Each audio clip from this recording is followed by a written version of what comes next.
saksikan untuk detik lagi bersejarah ini. Pasangan ini sudah semakin menghampiri kita semua. Dan langkah ini juga insya-Allah sebagai satu langkah pemulaan kehidupan mereka sebagai pasangan suami isteri, pasangan remaja, sama cantik, pada hari yang kita anggap pada hari yang cukup bahagia bagi pasangan ini.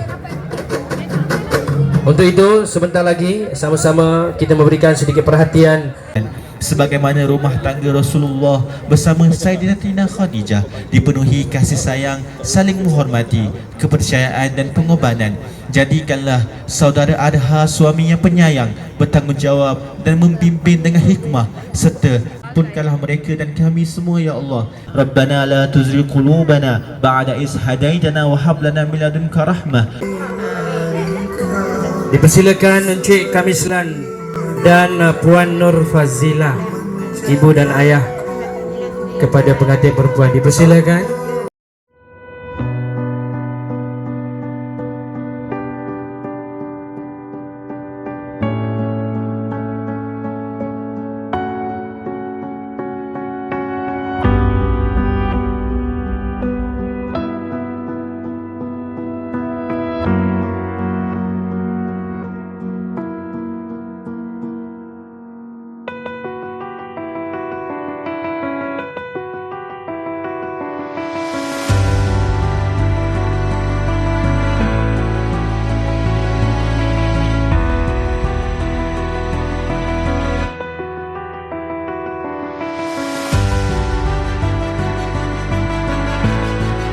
Dan Puan Nur Hayati.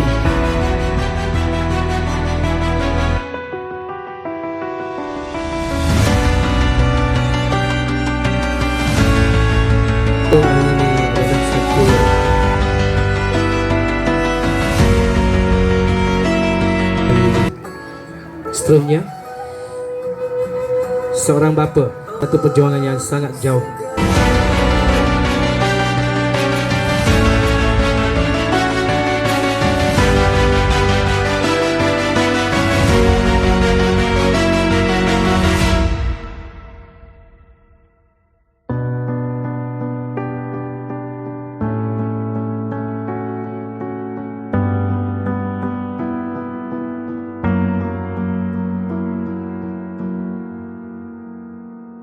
Cucu kesayangan mendirikan rumah tangga pada hari ini.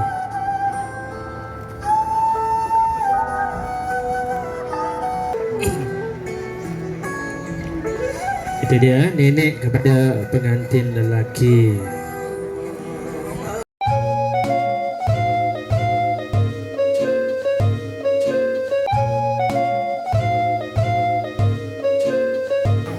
Ada Ismail yang pegang, jangan pegang kulit, pegang baju. Alhamdulillah.